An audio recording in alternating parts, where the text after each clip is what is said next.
So I first noticed this watch on Lady Di, and she was a very chic woman.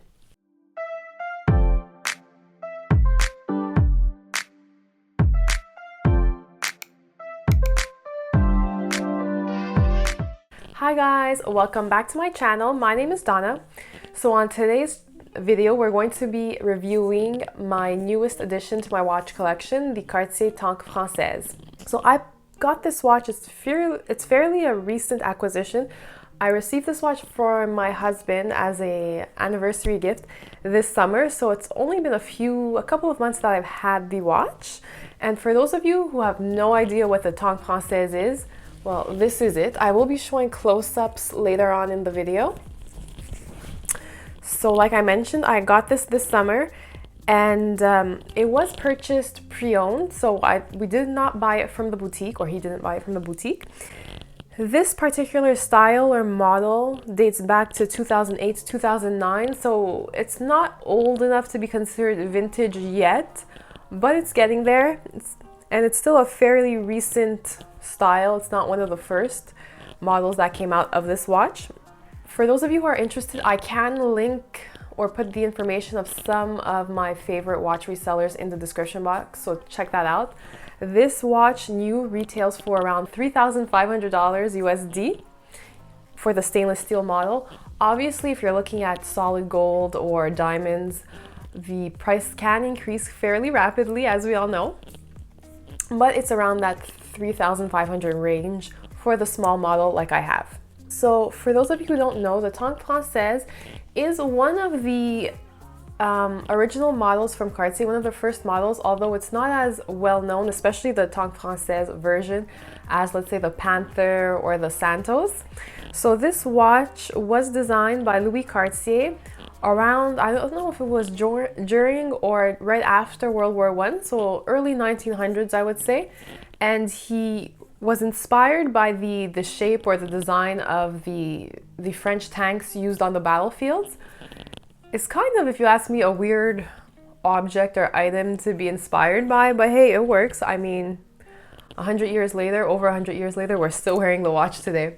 So the original model was the Tank, and it has that square shape just like the Tank Française. So many years later, around in 1996, Cartier came out with the Tank Française version of the Tank, and basically it was the sportier, kind of younger looking model, and they replaced the leather band with a chain or metal strap. So the Tank Française was the first tank model to have a metal strap, and as you'll see when I show you a close-up view, the bracelet on this watch is very interesting. It's one of the reasons I love this watch. It's kind of like a mix between brushed metal and smooth, shiny metal as well. Mine is all stainless steel. It's a small version, like I mentioned. And like I mentioned earlier, Lady Diana was seen or photographed wearing this watch a lot. That's how I kind of discovered the watch, and I love the look of it. She obviously had the solid gold version. I have the stainless steel, but for my day-to-day purposes, it's just fine for me. So let's take a closer look at the watch. So here's the close-up view of my Tank Française. As you can see, it has a very square shape. This is the small version again, so I'm not sure if it's around 29 millimeters, the case I mean. There's no bezel, as you can see, around the case. I love the cream colored background. It says Cartier in the center. We have Roman numerals as the indices in black, and we have those, I'm gonna try to get them in the light, those blue hands that Cartier is very known for. The crown is a sapphire as well, just like that. It is a metal chain bracelet, and this is what I was talking to you about. It's so unique just because, I'm going to try to get that for you with the light. As you can see, the middle of the chain is in brushed stainless steel, whereas the sides are kind of smooth, shiny stainless steel. So it gives the watch this kind of like rugged look, but at the same time you can wear it very dressy. I mean, Princess Diana would wear it very dressed up with all her suits and her Lady Dior's.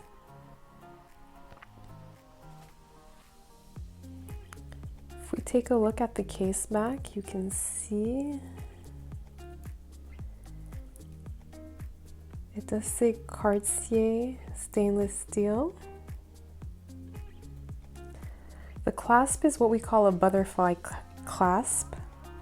So you can see it says Cartier as well on the clasp. Swiss made. Oops, Swiss made. Not sure if the other side says any. Stainless steel. Upside down, but stainless steel. So the way you close this clasp is you kind of fold it over on its sides like this. You push down. I'm not going to push it down right now because it's kind of hard to open if you're not wearing the watch. So when this closes down on your arm, there's this hole in the center is not there. I'll show you later on. To open the clasp, let's say you want to take your watch off at the end of the day, you kind of have to slide your finger between the clasp itself, this piece here, and the bracelet, just like that, and it'll pop open. You do the same thing on the other side.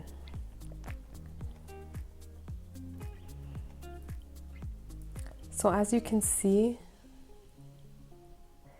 it does kind of have that timeless look. I mean, this watch does date back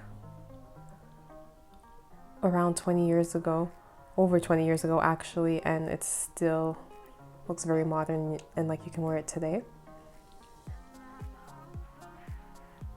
It is quartz powered, this one, so it's not automatic. You kind of put the battery in and every so often the battery will die out and you do change it as well.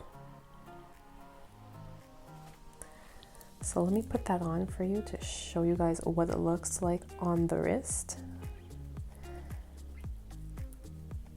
So you kind of close it like that, close the other side, and that's what it looks like on your wrist. Let me just try to get that for you. And that's the other side. So what I love about the fold over clasps is that the bracelet looks seamless. You kind of don't know where it opens or how you get it off, which I like a lot. And most of my watches, whenever I can, I do try to get fold over clasps like that. It just kind of gives it a very refined and seamless look. You kind of don't know where the bracelet begins and where it ends. And if you like, I can show you. I don't know if I'll be able to, no. You can't really see with the camera, but to get it off, you kind of just slide your finger between the clasp and the bracelet like I showed you before. Now this is not an integrated bracelet, so if ever, my biggest thing, especially when buying pre-owned or vintage watches, is to get watches that don't have an integrated bracelet. So if ever the bracelet does break and it cannot be repaired, I mean 50 years later, you can just replace it with a leather strap. That's always what I look for, just so that if the bracelet ever does break, I still have a watch. I'll change the look of it, but it's still a watch. And what that means is that if you're not sure how to tell, I mean, you can just ask the vendor you're buying it from.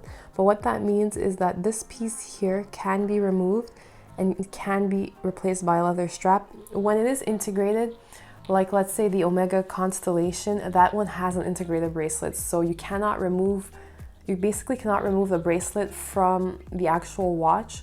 So if ever the bracelet breaks and cannot be repaired, I mean, you have no more watch. You cannot replace the bracelet or the strap. So that's always something I look out for, especially when buying pre-loved or vintage watches, because you never know what might happen. These watches usually are watches that aren't made anymore, or the mechanism or the way they're made is very different or changes over time. So if ever it does break for whatever reason, you don't want to be stuck with just the watch, especially after spending quite a lump or sum of money on it. So there you have it, my Cartier Tank Française. I love this watch so much. I mean, first of all, it has so much sentimental value for me because it was gifted to me. Also, it's very versatile. I feel like I can kind of dress it up but at the same time wear it casually with a pair of jeans and a t-shirt. The shape is great. I love square watches, I realized.